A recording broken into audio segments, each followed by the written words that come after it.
Hello, I'm Kelsey Bowden with Neighborhood School of Dance and Southern Tier Communication Strategies. And today we have a special treat as we bring together the founder and former owner of Neighborhood School of Dance, the one who started it all, and the current owner who began dancing at the school as a little girl and decided to make a career of it. So we have Michelle Marks and Brittany Thierman. So thank you for being with us today. And Michelle, your former student, Brittany here, purchased the studio from you in 2013. And I'm sure a lot of former dancers, students, and some people in the community would be curious what you've been up to the last 8 years, hopefully enjoying retirement. I am loving retirement. I have 14 grandchildren now, and so that keeps me busy traveling to Indianapolis, Arlington, Virginia, Augusta, Georgia, Orchard Park, New York. Mm-hmm. That's Go Bills. Go Bills, for sure. And they all are shouting, "Go Bills," no matter where they live. It's very, very exciting for me to witness the progress of the studio, the development, the ongoing success, and the love of our current teacher. And she was born to dance, I must say. And that's very evident. I would agree with that. Yeah. So anyway, I love to walk, I love to travel, I knit, I crochet, I take care of my own home, I'm busy. Mm-hmm. And I still have been doing ballroom dance here until COVID. Now I'm a little bit shy about getting involved in that because of the close proximity to the students. But maybe somebody else will do it. Yeah.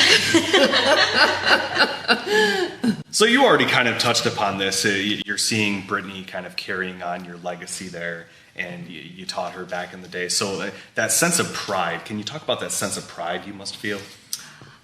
It started out as just a little project. I wanted my girls to dance. I have 3 daughters. My son was not interested. He was already into sports by the time the studio was open. But to see it continue with one teacher and now another teacher, owner, it's very, very exciting. It makes me very, very proud. And I couldn't be more pleased than to have Brittany be at the helm because she has her heart and soul into this. Mm-hmm. And having this beautiful studio, combination studio and residence now, is very exciting. And I couldn't be happier for her because they have found just a marvelous place here. And we didn't start off with such a gracious space as we have now. So if you'd like to hear some of the history of where we were. Oh, we're definitely going to get there. Okay. So I'm very, very proud, and I can't picture a better person than Brittany to have this place. Yeah. I couldn't agree more. So let's start from the beginning, Michelle. Tell us your story and how you and Neighborhood School of Dance came to this area. I grew up in Brooklyn, New York, went to a neighborhood dance school called the Dev Studio of Allied Arts, a very local place. A husband and wife team operated it. The wife taught dance and dramatic arts, and the husband taught music and voice. So it was a very lovely local home for neighborhood kids.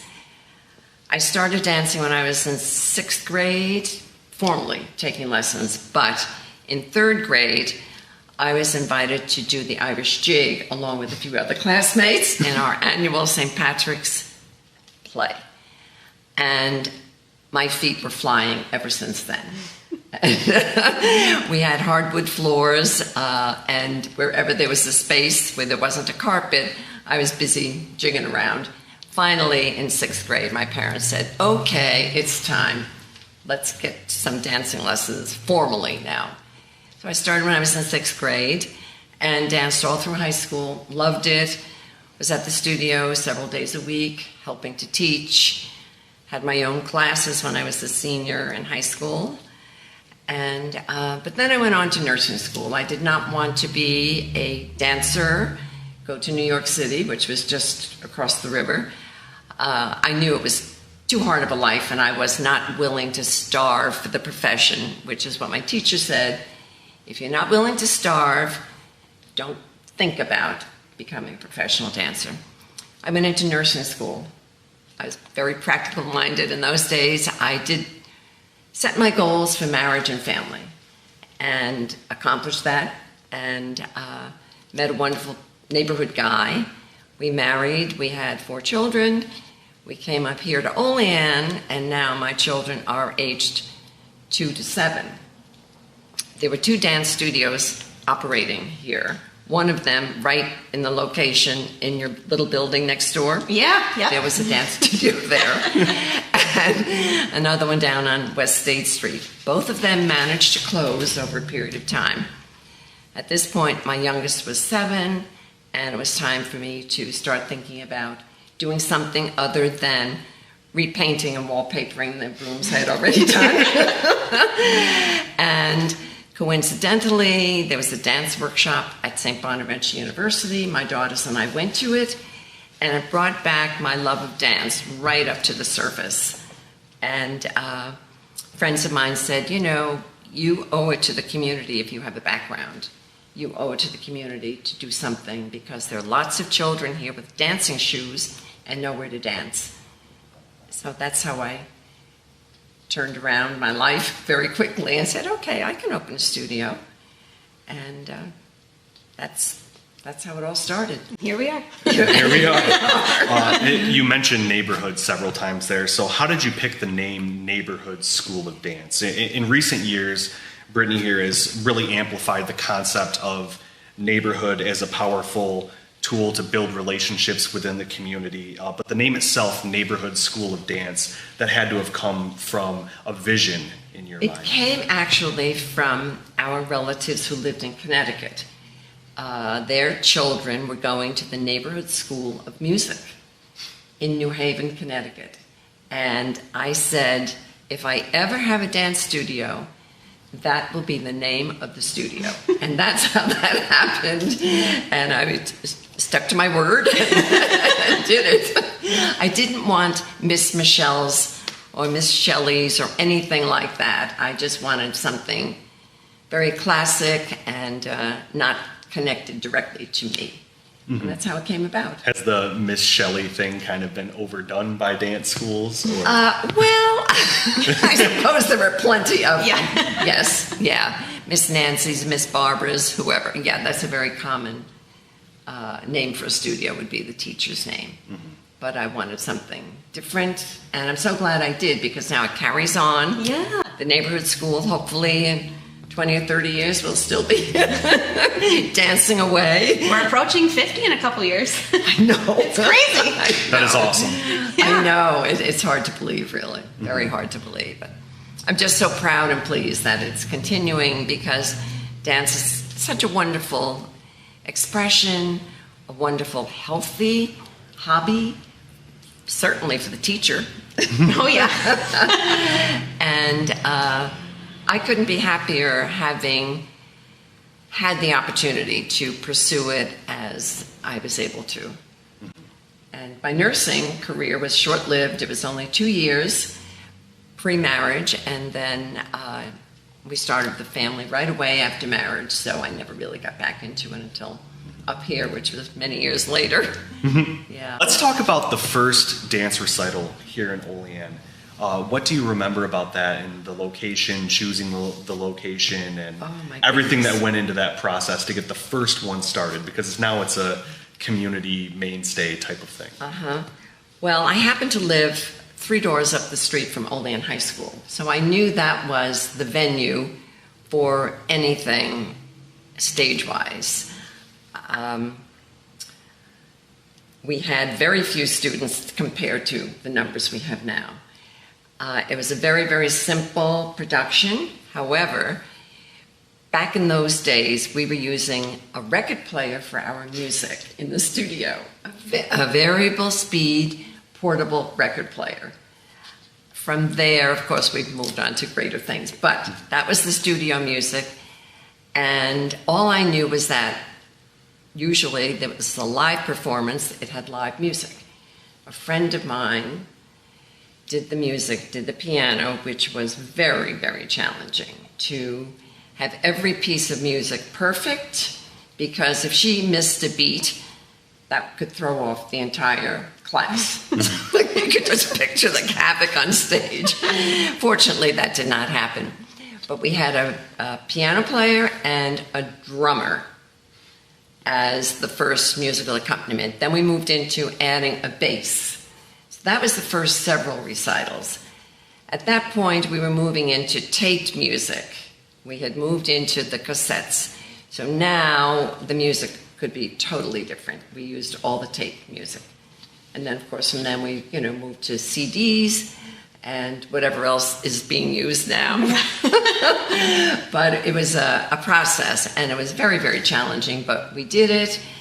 And people couldn't believe that we were going to do a recital the first year, because it was just such a brand new venture. But it all worked out. Families were thrilled. The children were certainly delighted. And there's nothing better than a fun dance costume to keep everybody excited. And that leads into the best play clothing box anybody could ever have in their house for young children. And I bet your children already into the box. Oh, yeah. Yeah. I have pictures of my whole family, the grandchildren, ages 3, 4, 5, 6, 7, whatever, taking all parts and pieces of costumes and dressing up in them and having a costume parade and all of that when they come to visit me. So, but the first recital was an undertaking, certainly. I had great friends. Leslie and Nick Patrone helped me tremendously. They're the theater workshop people. And Nick was just a great, great mentor in how to put things together and what we needed to do. The Patrons are great people. They are. They were just a wonderful, wonderful support for me for a long time. Oh, that's the story of the first recital. So fast forwarding to today, I know the last year's recital was at Bradner Stadium, which was a totally new undertaking for you, Brittany. Yeah. But the production value that goes into putting on the recital today, how might that have changed over the years and under your guidance? I think the thing that I remember the most from my first season as owner is I had people come up to me after the first recital and say, the lights are amazing, because when I was in college, we were so used to having the psych backdrop with the colored lights, and that's just what I was used to dancing to. So I was like, well, this is obviously what we're going to do. If we can find a way, we're going to do it.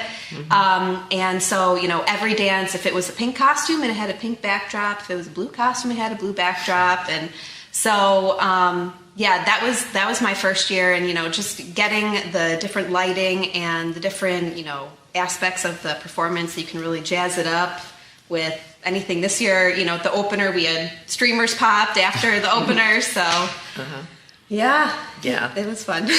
Yeah, the lighting was an issue Yes, at the high school. Yeah, It was never quite adequate, but Brittany came in and kind of pushed the right buttons and made things happen.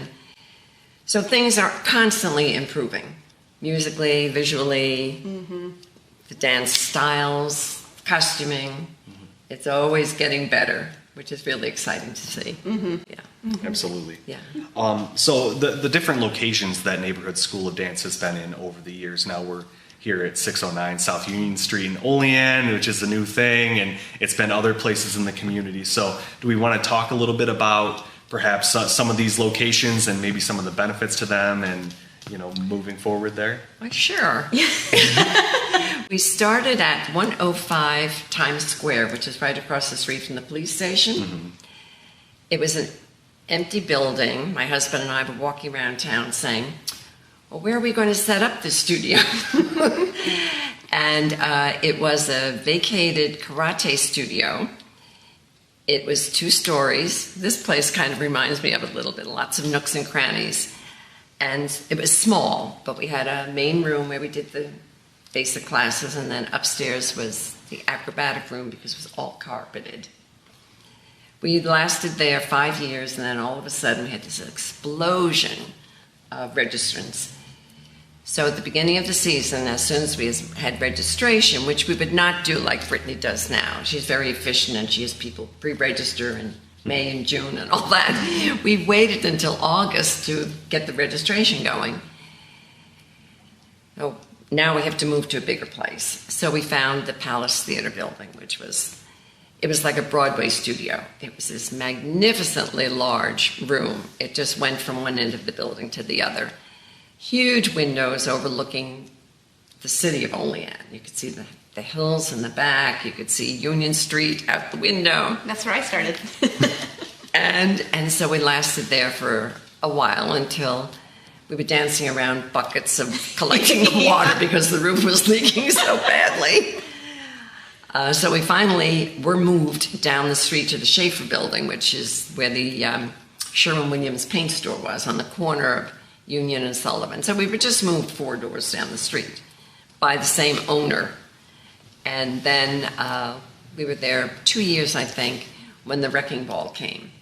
They're making way for Eckerd Drugstore to move in, so we had to find a place. And that was a little bit scary because it was very close to the wrecking ball coming through the side wall. And anyway, a friend mentioned the Olean House would be a good space. And the folks who were in there were moving out, so we transitioned to the Olean House. And that worked beautifully because it was on one floor.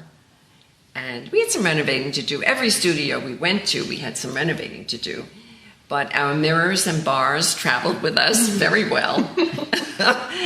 And the acromats, too. And we just had contractor after contractor moving with us. And so the Olean House was home until Brittany found this place.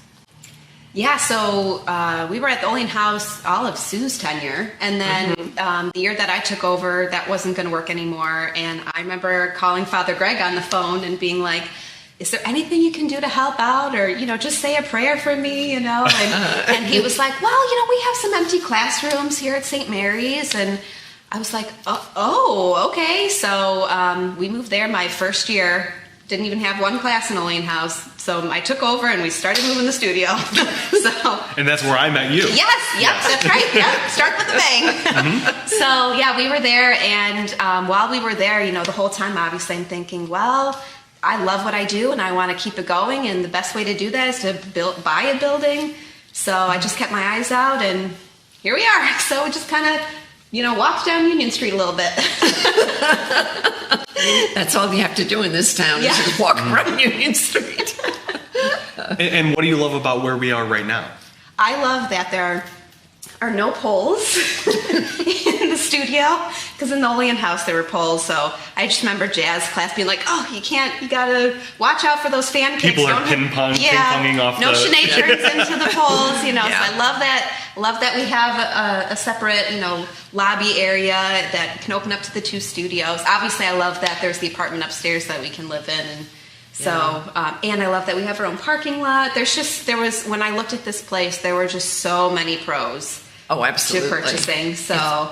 It just seems so perfect. Yeah, yep. God always provides. He does indeed. I prayed over my decision in the very beginning.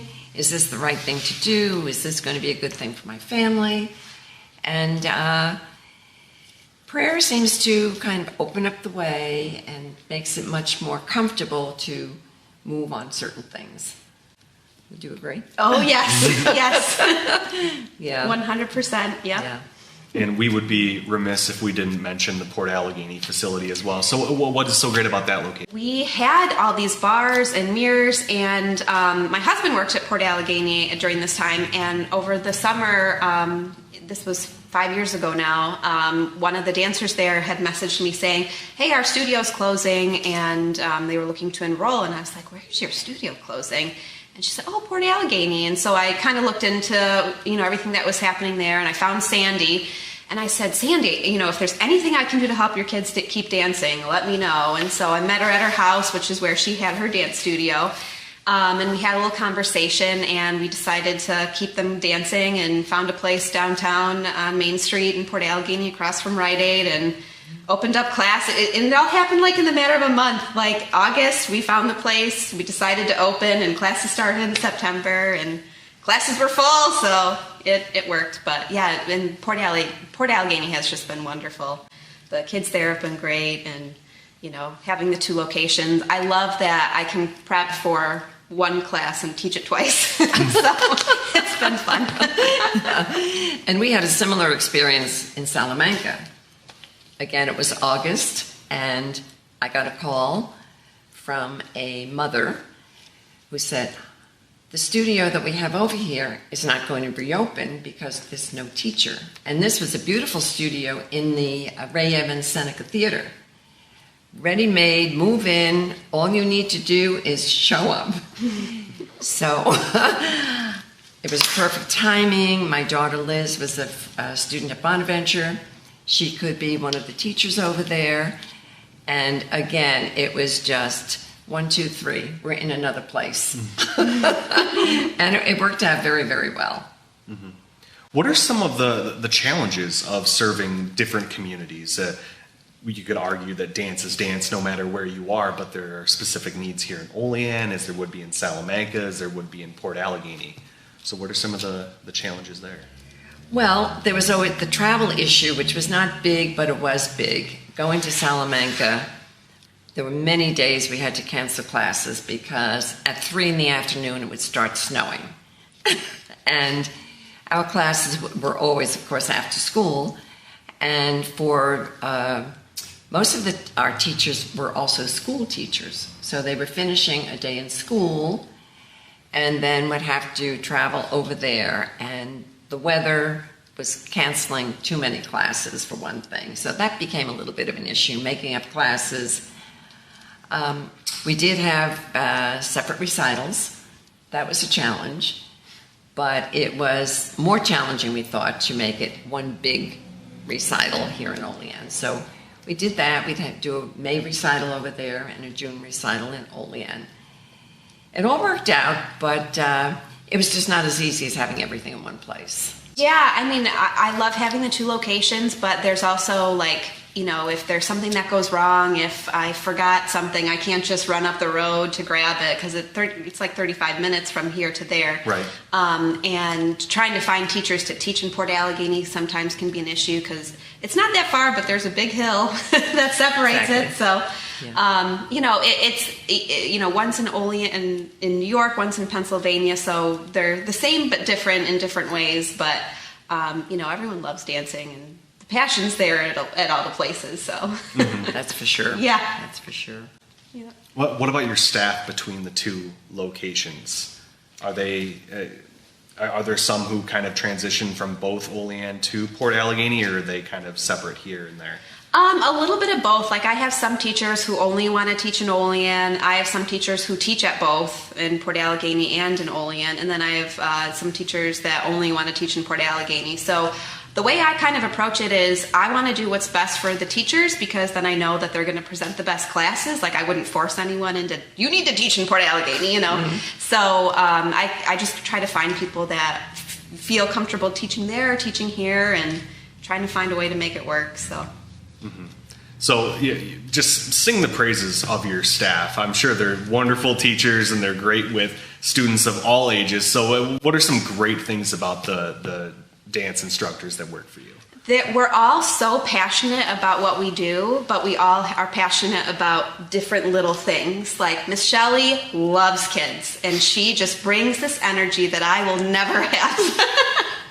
She's just like, I find that hard to believe, though. You seem to have a lot of energy. If you think I have a lot of energy, then you should meet Miss Shelley. She is just on fire all the time, loves what she does, loves the little kids. And then we have like Miss Lisa, who is so technical, and she knows how to get the kids to where they need to be.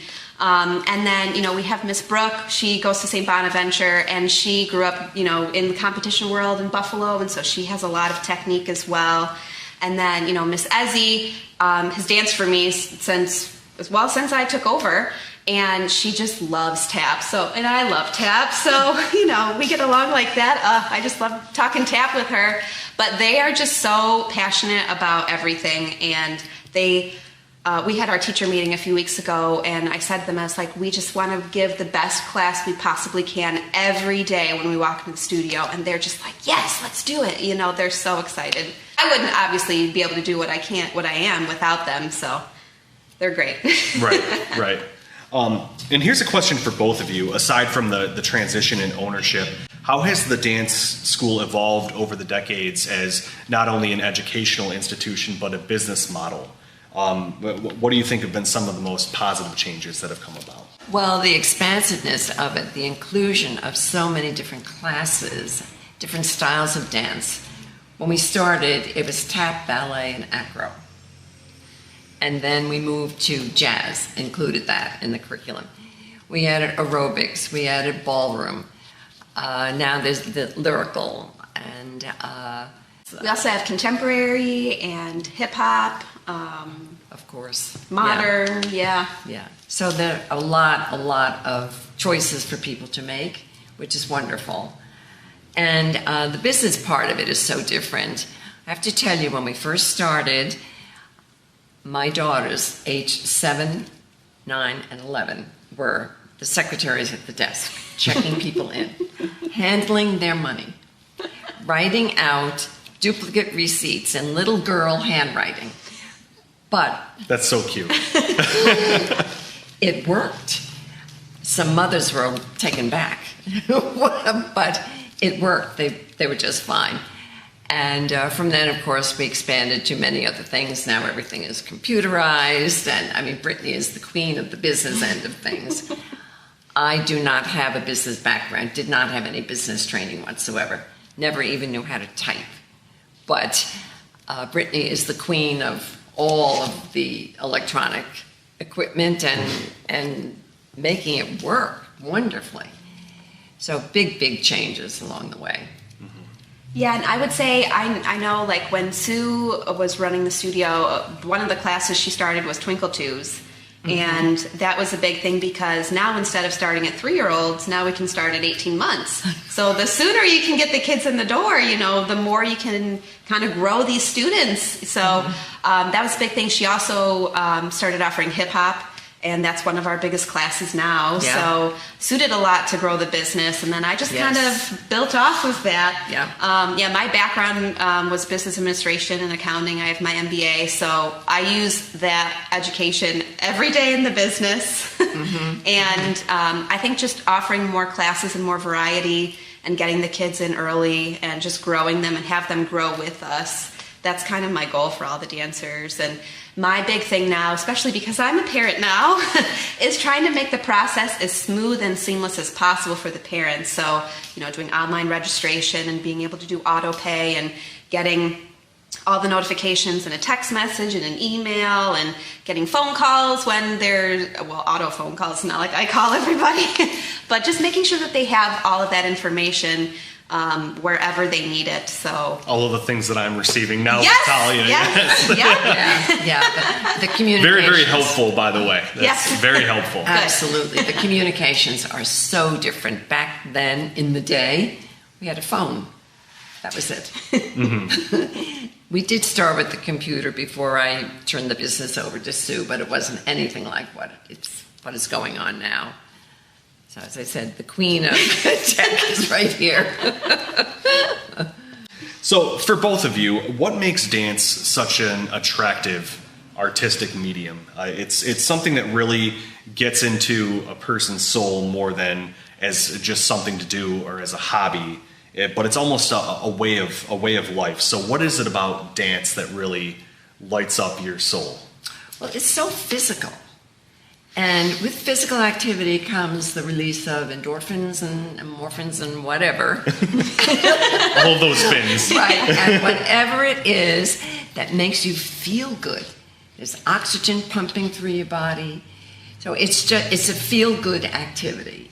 Whether you're doing the exact footwork or not is kind of immaterial. It's just that it's such a wonderful form of exercise. In addition to just having fun, executing something and being able to do what the teacher is demonstrating and to achieve it, move it to a higher level, always competing against yourself. Can I do better? Do you agree? yeah, Yeah. for sure. Yeah. It's the physical aspect of it, and the other thing too is it's one of the forms of physical activity where you're listening to music, and like that's part of it too, to make you feel good, listening to positive songs.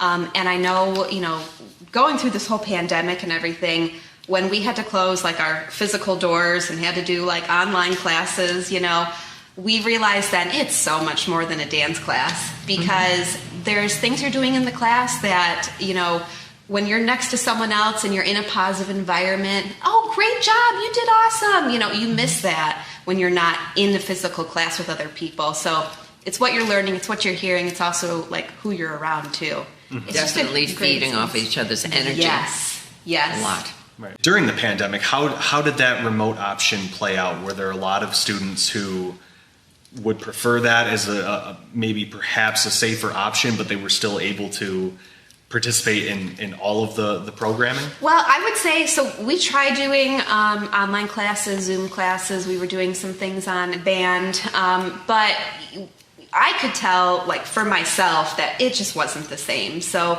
we did everything we could, and my goal was to get back in person. So I think we were the first studio in the area to resume classes in person. You know, we put up a tent out in the parking lot and had everyone, you know, spaced out, and had, you know, plywood on the floor for everyone to dance on. So my goal was to get back in person because I knew we were missing that element. And I think we did 6 weeks in the parking lot, and then we recorded the recital in the backyard of Archbishop Walsh, and we made it work. We made it happen, and we stayed safe. So You are so tremendously creative. You truly are. You made it work. Yes. Innovative, creative, imaginative. Yeah. You are just making things happen, which is wonderful. And the thing was, I saw that when this all started to come back up, I saw that they were allowing tennis. Like, that was something they could do. It was, okay, tennis is allowed. And I'm like, if you can play tennis, you can dance. So I just kind of went with that angle with the health department and everything, and here we are. So we made it work. Absolutely. One more thing to be proud of. So for both of you, what has been your favorite dance, not only to perform, but to instruct over the years? Is there something that just sticks out as your favorite thing to do? We were talking earlier about Rudolph the Red-Nosed Reindeer. That was the Christmas dance for 4-year-olds, which was the youngest level when we started the studio. And then we moved down to 3-year-olds. So then they learned Rudolph the Red-Nosed Reindeer. So that's a classic. That one, Rainbow Bright, which was another young but wonderful music. Year after year, we could use that music because the kids just loved it so much. One of my adult favorites was, we had done a number without music. We called it a cappella.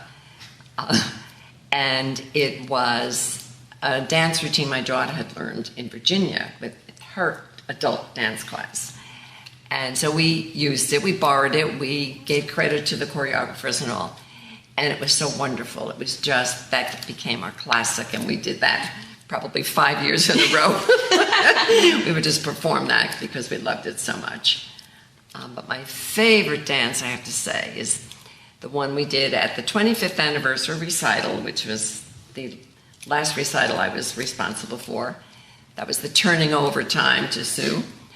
My 3 daughters and I danced together to A Wink and a Smile. So that was really my very, very favorite. Again, very, very cute. Yeah. And there were actually 6 of us on stage because 2 of them were expecting sons. It was everybody's secret on stage. Mm-hmm. And what about for you? What has been your favorite? So, or your favorites? Let's just yeah, run down a list of it's favorites. so hard. There's no it's just so one. hard. Yeah, I would say one of my favorites that I choreographed. We did a ballet production to Bohemian Rhapsody, and I don't think I'll ever top that. It was amazing. That was one of my favorites. Performing wise, though, I loved performing with my mom for the first time on stage, and that was the Gingerbread Man for our Christmas show. we were all dressing up Gingerbread Man, you know. So that was a lot of fun too. But there were so many over the years. I mean, my first recital was very memorable. Brittany was kind of a shy 5-year-old. Oh yes. Kind of reminded me of myself. Timid and good, knew what she was doing, but timid. And so she needed a little convincing when it came to the rehearsal on stage. I don't want to do it. Oh, yes, you do. You really. She did fine. She survived the rehearsal. It was a dance that involved a parasol. And for some reason, to this day, I don't know what happened, we were short one parasol. And guess who wound up dancing without the parasol? Aww. Doing every single movement just like she had it.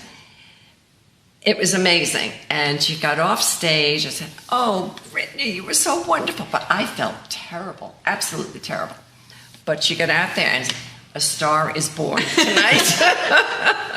I remember calling the next day, apologizing to her parents, saying, "I don't know how it happened, but it did." "Don't worry about a thing. She had a wonderful time." So that was a memorable moment. Oh yeah, I just remember being backstage, and because we also had hats on, I was like, "My throat hurts. I can't go on stage." And they're like, "You don't need your throat to dance, so you can go on stage." And I was like, "Oh, okay." And you loved it, and Yep. that was it. Yeah. Never looked back. Yeah. Tell me and- there's a video out there of this. Oh, somewhere. yes. Yeah. Oh, yeah, yeah. there is someplace. Yeah. Yeah. Every year the recital was recorded. So Yes. Yeah. Yeah. Yeah.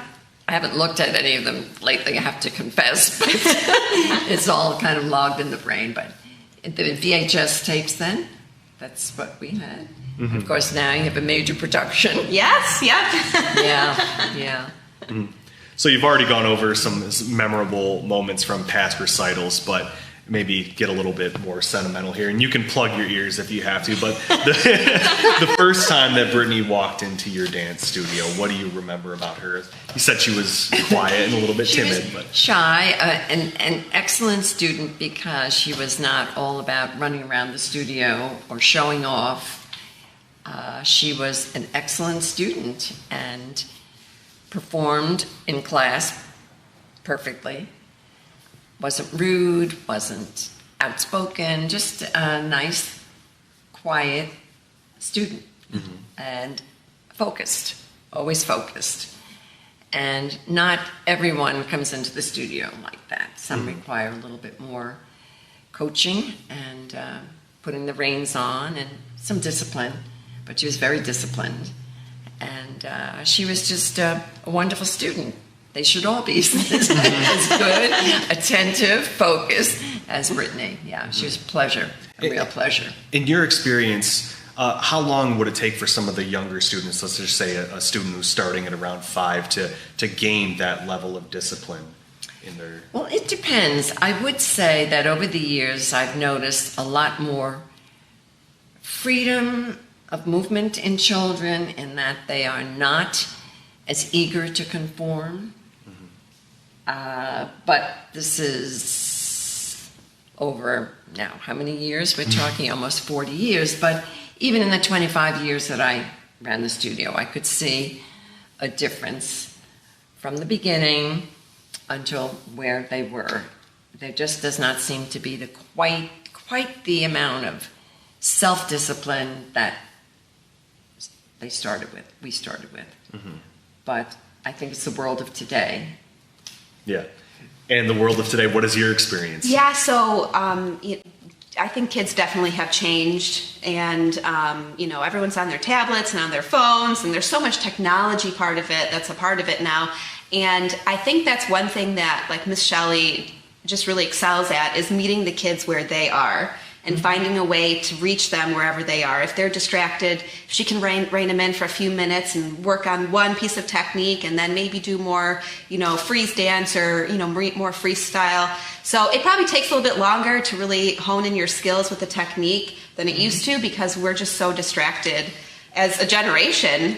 But you find a way to kind of, where they are and trying to reach them. For you, Brittany, let's go back into the Wayback Machine for you, and you can plug your ears if you want to. But what do you remember about Mrs. Marks here for the first time that you walked into the studio? I just remember dancing because my friends danced, and I said to my mom, I must have said to my mom, "Oh, my friends are dancing. Can I dance?" And she never danced when she was growing up, so she signed me up, and all my friends went to neighborhoods, so thank God they did that, because here I am, you know? Mm-hmm. But I just loved dance growing up. I remember doing the Nutcracker at Christmas time, dancing around with the Nutcracker. You know, there's all these traditions that we did in class that we still do.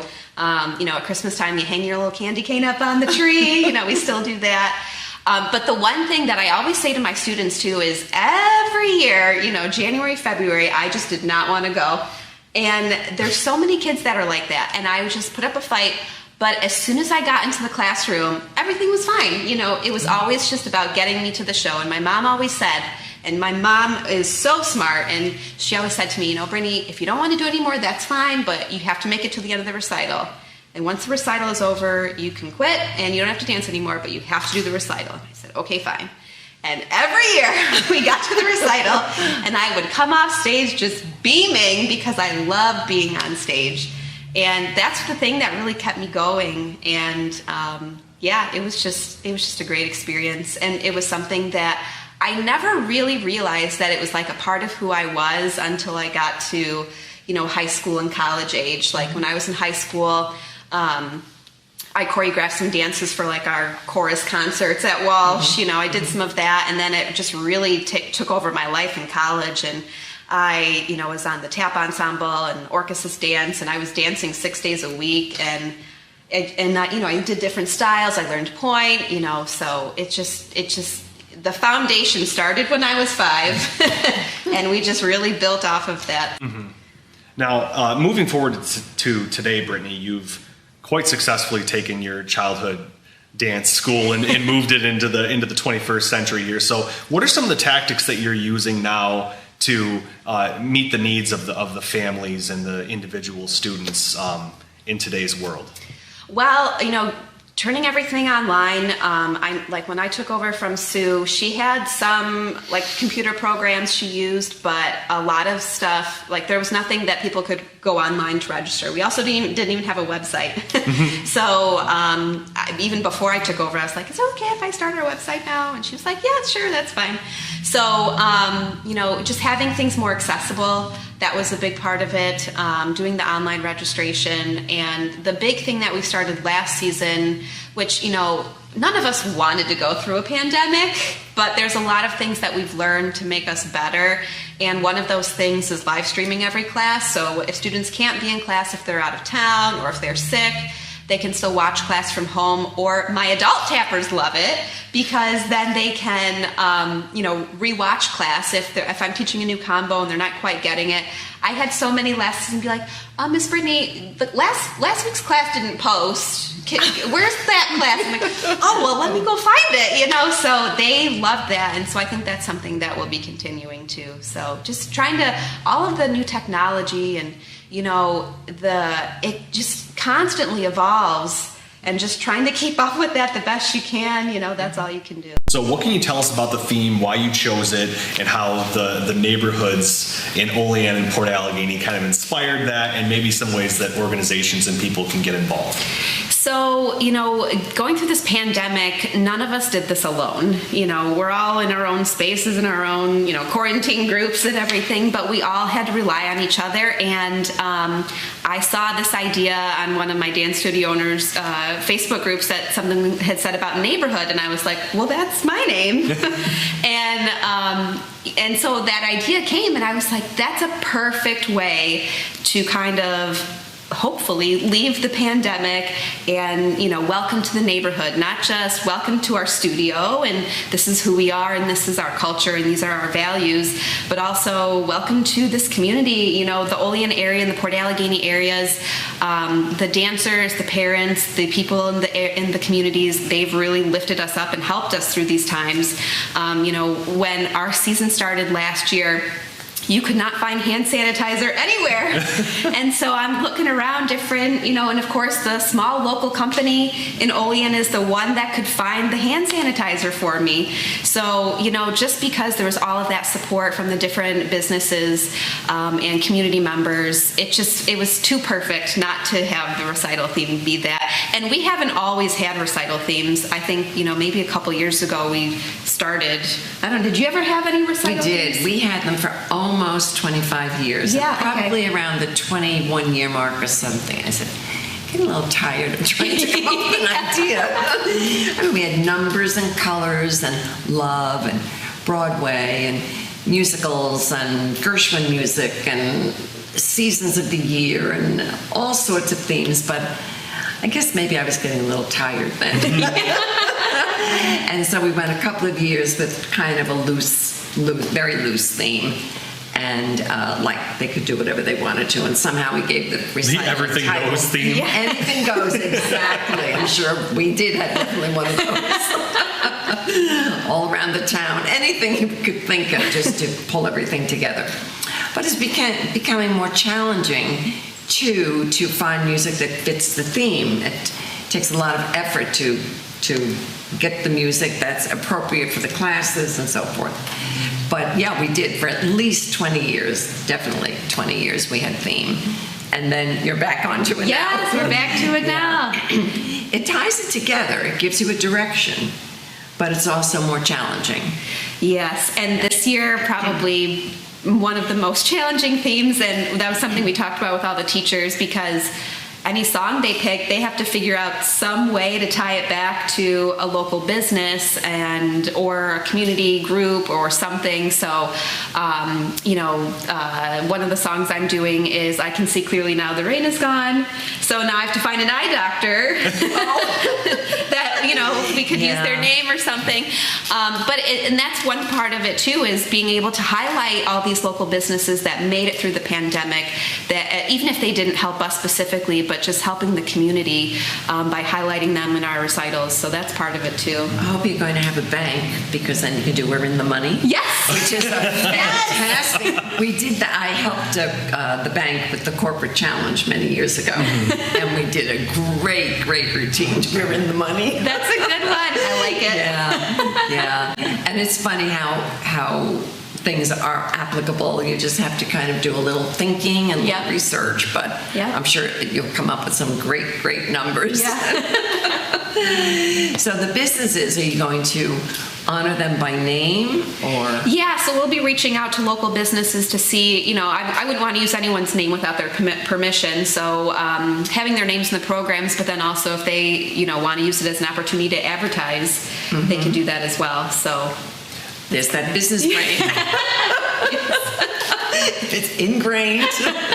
If some businesses or organizations would like to be involved, what would be the best way for them to reach out and inquire about that? Yeah, they could just call, email, text, any way they can reach out to us if they're interested. So lastly, what advice would you have for the current dancers at Neighborhood School of Dance moving forward here into the future? I would just say, enjoy what you're doing, have fun, don't take it too seriously, keep on dancing, and if there's a time in your life that you cannot dance, stay physically active some way.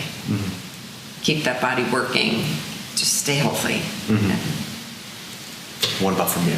Yeah, I mean, it's been such a part of my life that I want to share that, and I want everyone to have a similar experience. So even if it isn't dance, but there's just so many benefits of dance, and the friendships that you make in the classroom are lifelong friends, and just keep whatever your passion is, just keep doing it, and then someday it could lead to you to do something. Like me, now I get to live and breathe my passion every day. And, if my mom knew that when I was 5, it's just crazy to think about. So There's still time to enroll, correct? And how would someone go about doing that? Yeah, so we take new students all season long, even up until the last few weeks before the recital's over, or the season's over before the recital. So you can register at any time. Right now we do have a lot of classes that are full, or almost full. So the sooner the better. So okay, all right, Michelle, Brittany, it's been such a treat being with you two, and thank you very much for your time. And looking forward to another successful season. Thank you. It's been a real pleasure. Fun to be here.